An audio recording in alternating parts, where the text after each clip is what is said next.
c'est qu'en réalité, pour Bourman, il y a quelque chose d'illusoire et de naïf dans cette volonté de retour à la nature.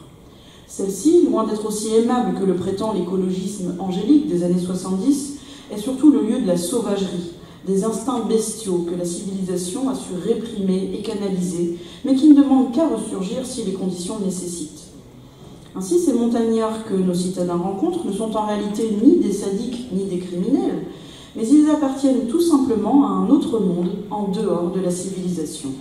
Un monde où la violence pulsionnelle est de mise.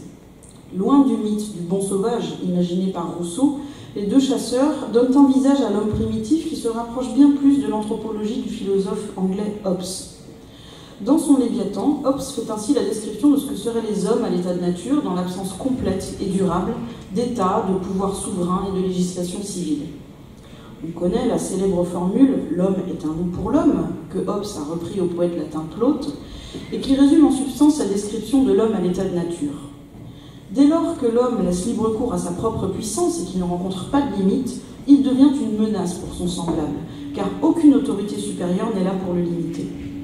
Pour limiter la liberté individuelle et protéger du même coup les droits fondamentaux de chacun. La conséquence qui découle de cette guerre de chacun contre chacun est que, je cite, « rien ne peut être injuste. Les notions du bon et du mauvais, du juste et de l'injuste n'ont pas leur place ici. Là où il n'existe aucune puissance commune, il n'y a pas de loi. Là où il n'y a pas de loi, rien n'est injuste. » La violence dont font preuve les deux chasseurs relève donc d'un comportement irraisonné, instinctif.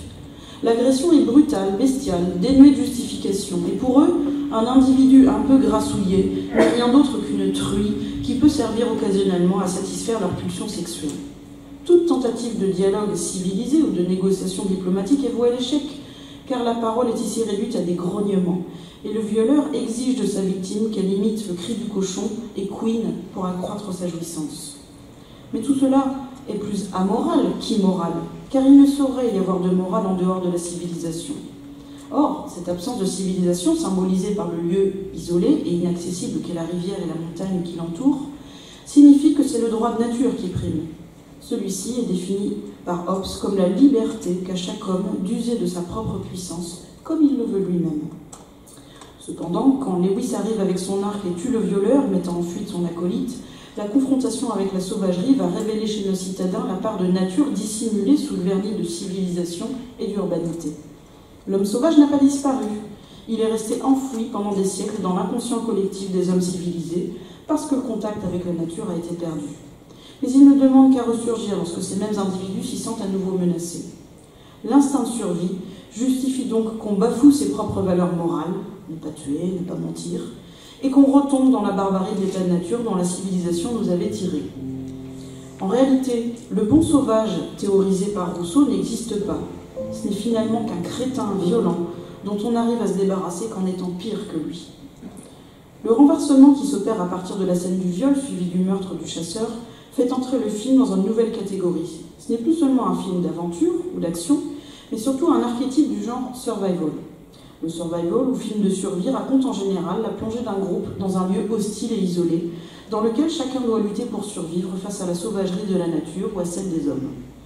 L'humanité laisse alors place à un retour vers l'instinct primal de survie dès lors que les règles de la civilisation n'ont plus cours.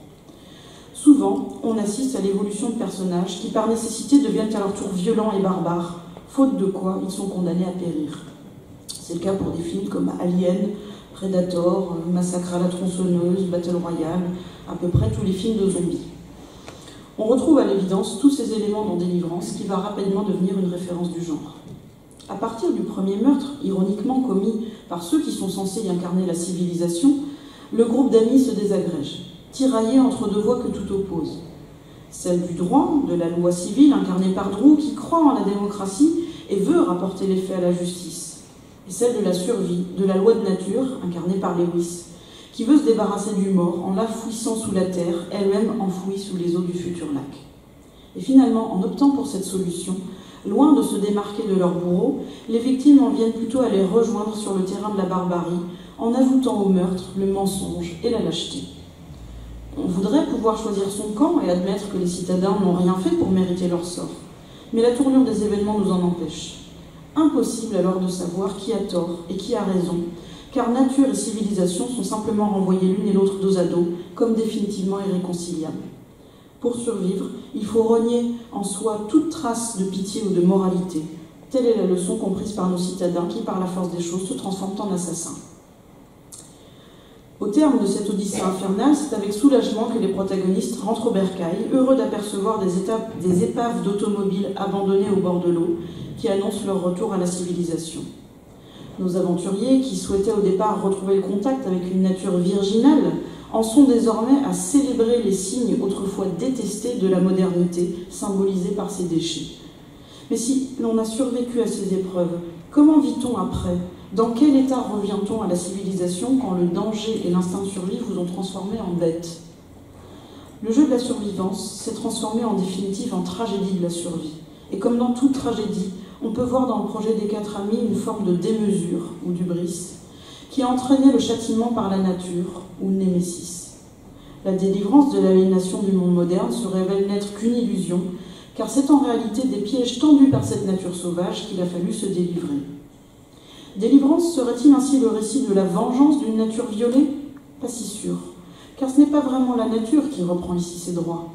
On voit bien que Boorman s'écarte délibérément dans son propos de la thèse écologiste du roman de Dickey, et il s'emploie plutôt en réalité à nous montrer que la nature n'est finalement qu'un cadre silencieux qui n'a cure des drames qui s'y jouent. Au contraire, c'est bien la violence intrinsèque de l'homme qui est ici en cause, tout autant que le pourrissement profond de la société américaine.